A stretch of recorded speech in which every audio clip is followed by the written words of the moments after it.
16th. This is a special called meeting of the Danville Architectural Heritage Board, and I'd like to call it to order. I'm here in place of Tom Ty today. He couldn't be with us. But we have some really happy news to start out with. We have a new member, Gary Noble. Yay! And if you'll take a minute and just tell us a little bit about yourself.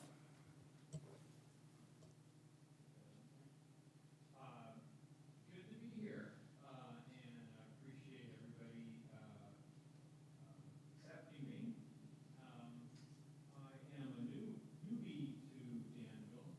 My wife Cheryl and I moved here 2 years ago, right when COVID hit. So it's been quite a journey for 2 years.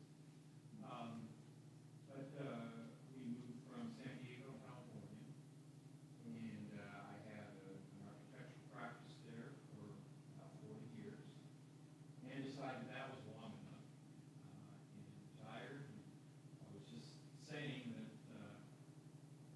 we really could have moved anywhere in the United States if we wanted to. We wanted to move because my wife's an avid gardener, and she wanted to move somewhere that had 4 seasons. Never had the pleasure of 4 seasons. So Danville was our place. All of our criteria. It's a wonderful community, and really pleased to be on the Heritage Board.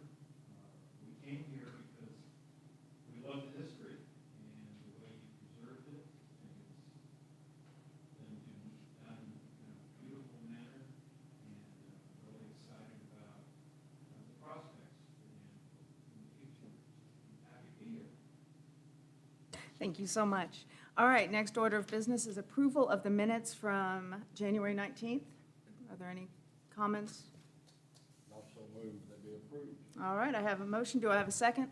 Second. We have a second. All in favor, say aye. Aye. I heard one aye. Aye. Good, thank you. Minutes have been approved. All right, we have 2 COA design reviews today. Let's start with 135 North 2nd Street, Elmwood T. Anyone? Come on, step up. And just make sure you speak into the microphone. Good morning. I'm Bruce Richardson. Gary, welcome to the neighborhood. I'm like you. I've purposely moved to Danville because I just love it. So there we're kin already. When we moved into our building 10 years ago, it has that huge sign that wraps around the front, which we never really cared for. We couldn't figure out what to do with it, so we want to take it down. And the awning that is on that building, we want to clad it now with the same cladding that we've used on the other building, rest of the building, and that Thad Overmeyer also used on his building as well to tie it all in together. So what we're asking to do is to remove the signs that are up there that are on top of the awning, and then put almost like a roof on top of the existing awning using the same cladding that we've used on the rest of the building, and then take 2 of those signs and just reattach them to the outside of the wall. Basically, it will, we think, clean up the building quite a bit, and it would bring it more into code, really, for the signage, because we were kind of grandfathered into that. But we inherited it, so we just dealt with it for the past 10 years. So that's our plan. Anybody have any questions, comments? If I get what you're saying, you're talking about a canopy, We're going to basically design? The existing canopy is going to stay on there, the Yes. overhang. We're just going to put a little inclined Gotcha. roof on Yeah, it okay. to take the water off Okay, and to clean it up, yeah, gotcha, okay, to hide all the cables that hold it up. right. So just to make a clarification, we're not really looking at this as a typical awning, as the fabric covered awning that you see on Main Street. It's more of an overhead shed roof because of the way it's constructed. So if it was an awning, we'd be looking at it a little bit differently, but it's not really constructed. And there's also, it looks to me like maybe a few structural issues where it's attached to. Right, we it. looked at it 10 years ago and made sure everything was reattached strongly there. But we're going to look into that again as we get up there to make sure it's going to hang on for another 25 years. Okay. Do I have a motion? I will move that we approve the mayor's request. I have a second? Second. Any further discussion? All in favor? Aye. Any opposed? All right, it passes. Let me just say thank you again for, you also, Joni did approve we put lights on the city, Sister City mural this past month. So if you haven't seen it tonight, when you drive by, it's lit up now. I have. Yeah, and so it's, we think, Nice a nice, touch. nice improvement. Thank you all for your service. All right, next in line is 305 West Main Street.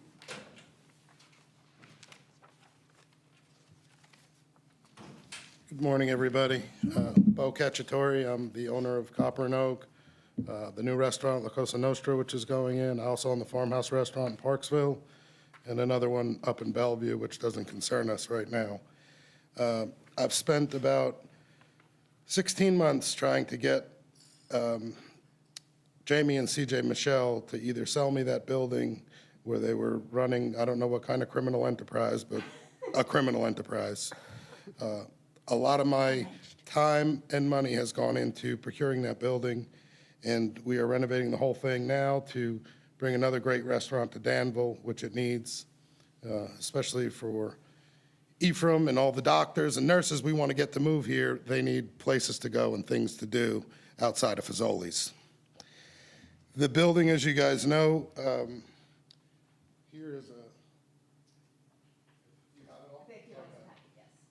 so we're wanting to put a sign up there, not alter the front of the building whatsoever, but the sign we're going to put up is basically going to sit on that ledge to cover the old Citizens National Bank area. It will be thin sheet metal.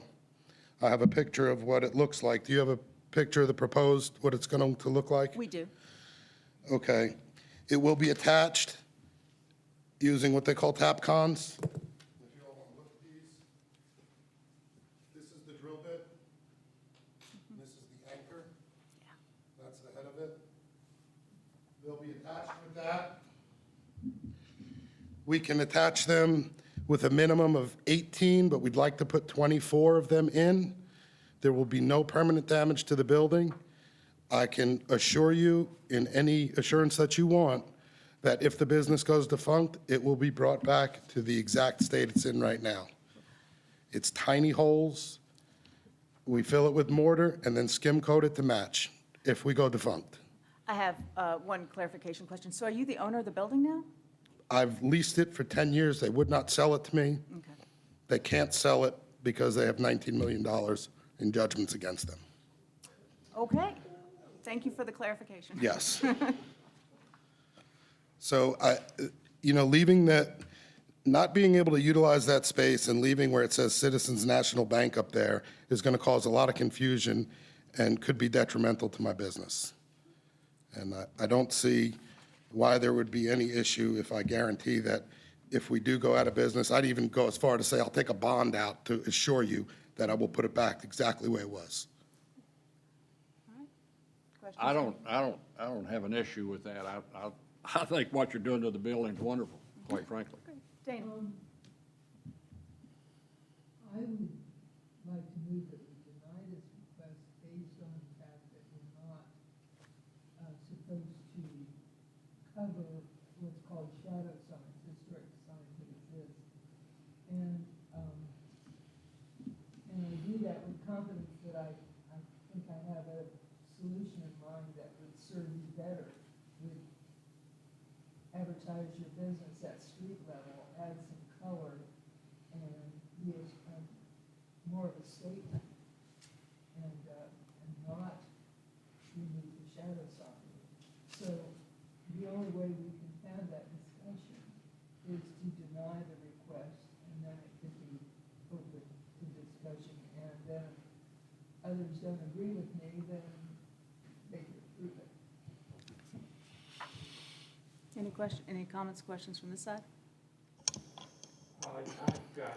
You needed a second to discuss it. Oh. You need a second So on her we have, motion. so wait a minute, I've got, what motion do I have right now? A motion to deny. Okay, is there a second? Second. Okay, we have a second. Go ahead, discussion, please. Call for the vote. Are we going to vote on the motion? Want a discussion They wanna talk first, about it Mayor? Oh, okay. Then you can call for it. But thank you for trying to keep me on my toes. I appreciate it. Then you're supposed to discuss it after. Yes, right, Okay. right. That building is one of my favorite buildings downtown. It's a beautiful, beautiful structure. And when I first saw your sign, proposed sign, I said, that's beautiful.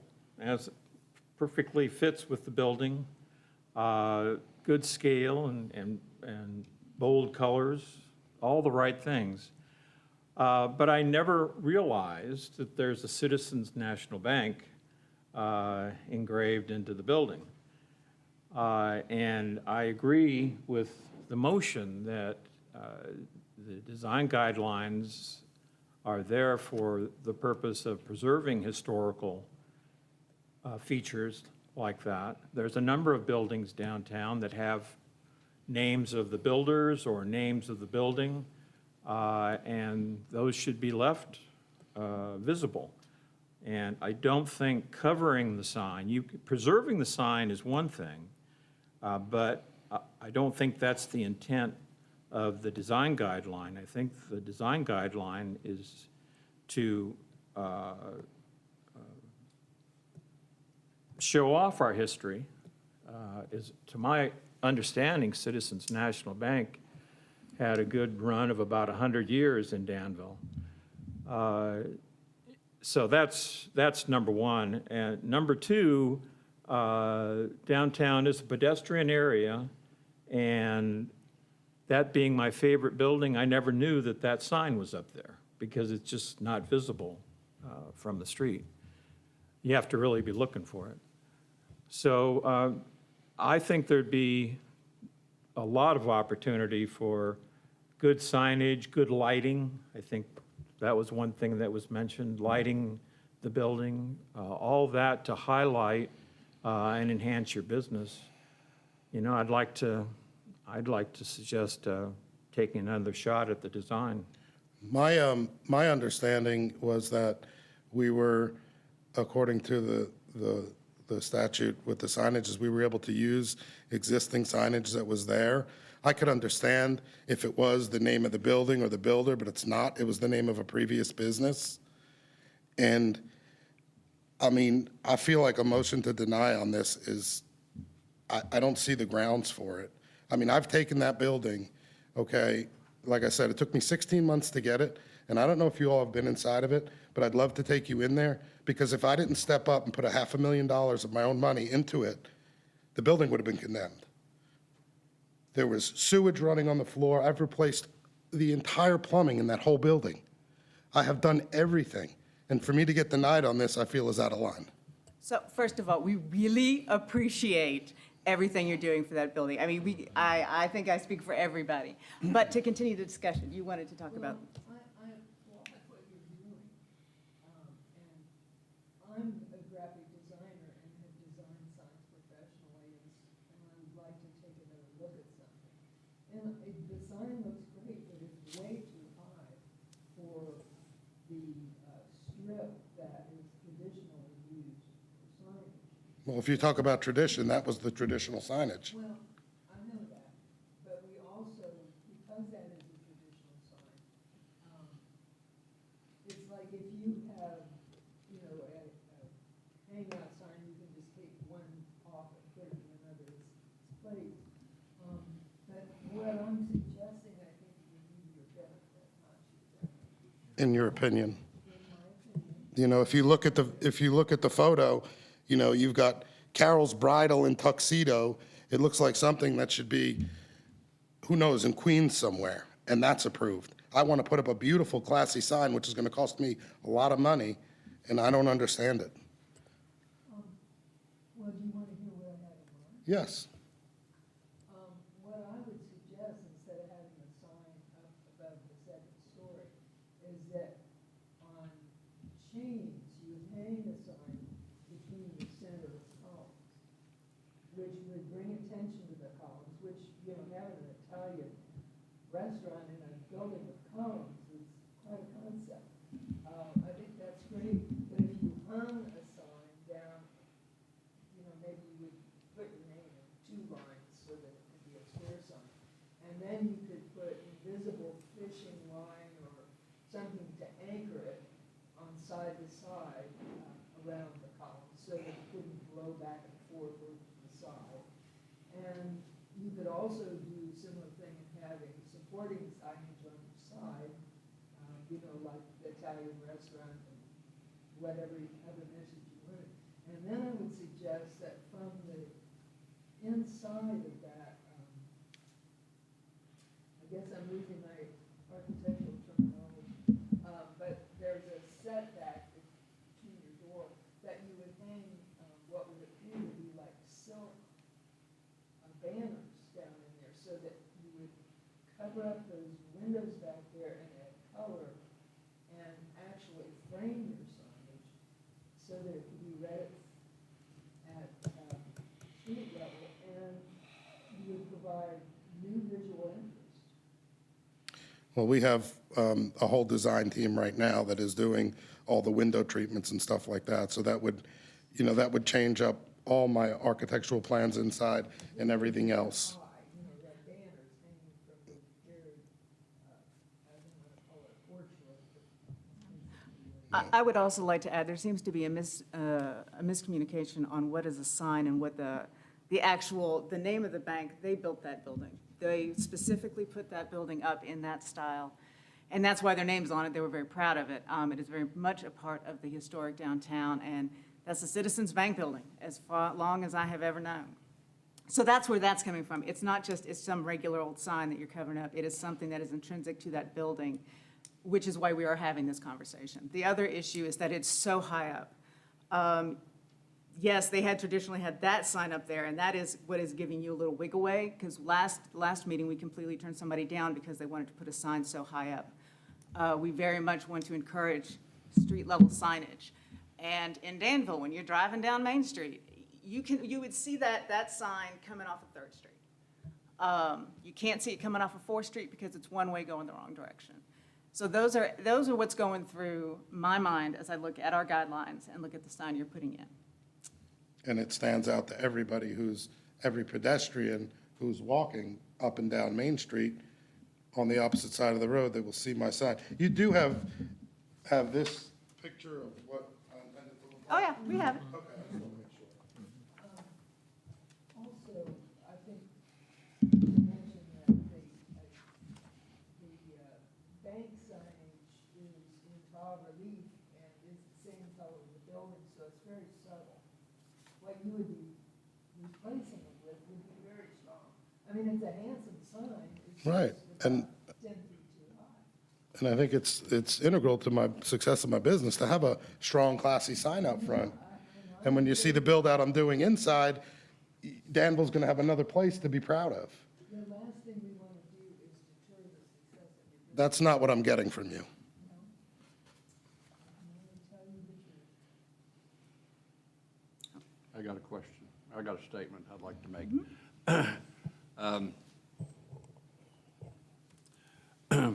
First of all, I think if we suggest that you move the sign down at street level, somehow or another, you're going to impede those 4 columns, which in my mind are the picture of the whole building. It's not necessarily the top. It's those 4 columns that stand out.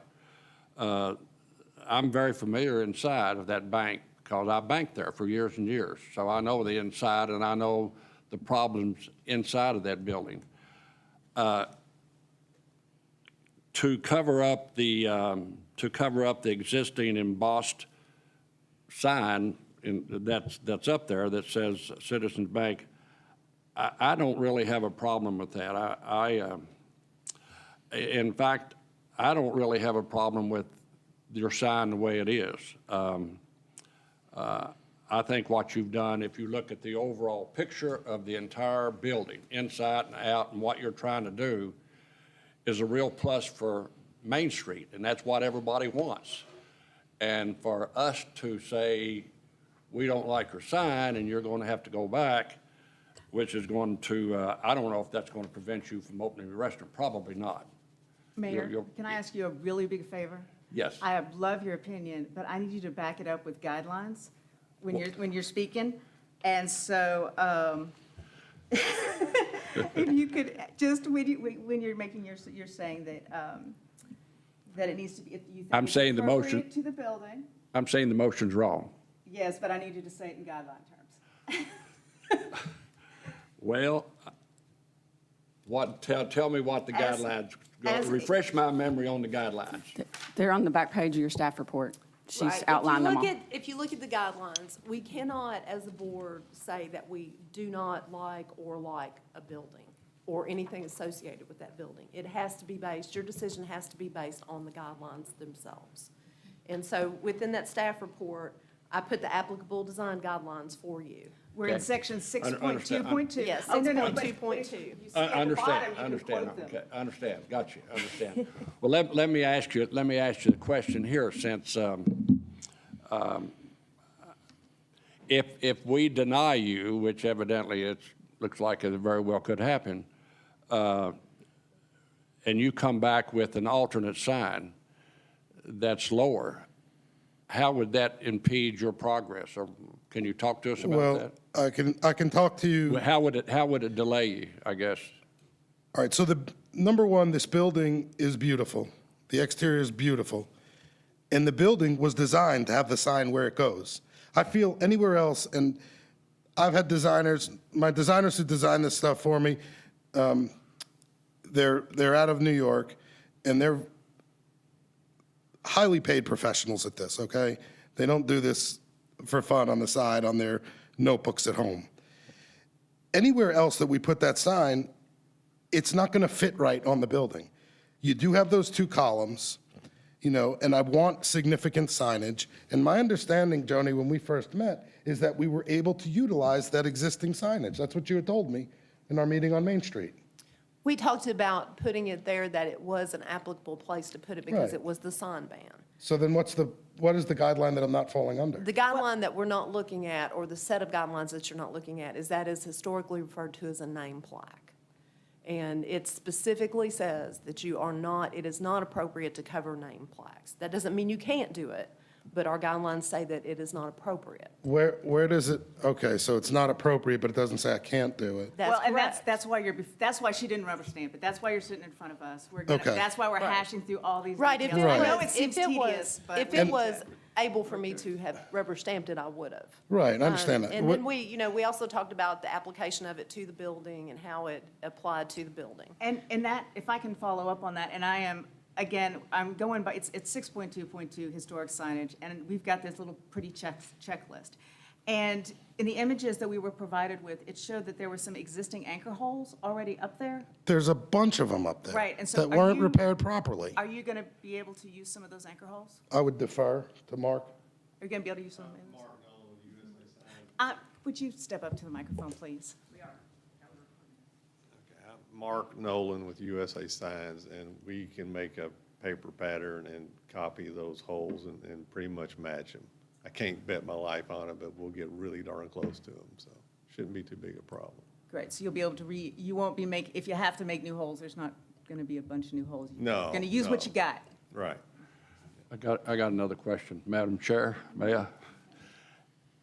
If it's been suggested up here that we move the sign, maybe they would move the sign at street level and put it down at eye level about that. So I guess my question to staff would be two questions. How would you do that? And would that take away from the four columns on the building, in your professional opinion?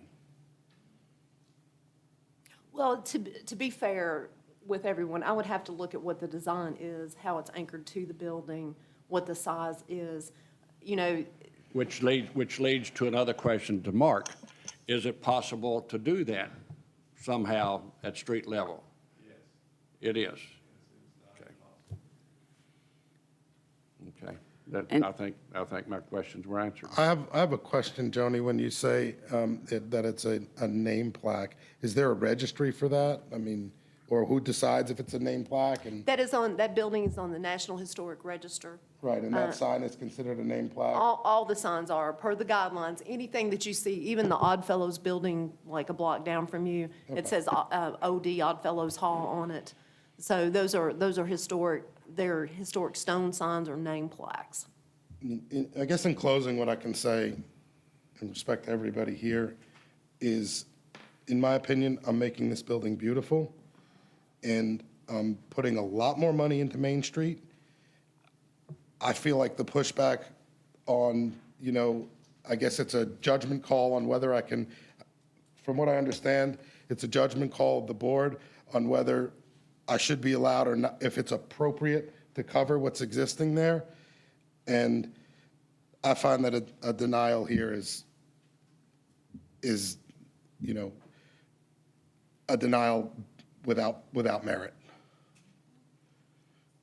I think the alternative to signs is going to make Main Street look worse and not better. I got another statement I'd like to make. As much as I want to support you and do support you, you got to understand that is on the National Register of Historic Buildings, which weighs an awful lot. I would hope that you would look for an alternate with Mark and come back. I don't think we're not trying to deny you the restaurant. I think we're saying, what I hear you all saying is, it's not, that sign is really not appropriate for that building. I mean, but what I've said in opening here, that I will not deface anything that's there, and if my business leaves, I will take it down. I'll put up a $5,000 bond that we can hold to ensure that it goes back to exactly the way it was. I mean, if you look at that building, yeah, we could get other sign designs that don't quite work for that building. That building was made to have the business name right where it is. And I'm not altering the building at all.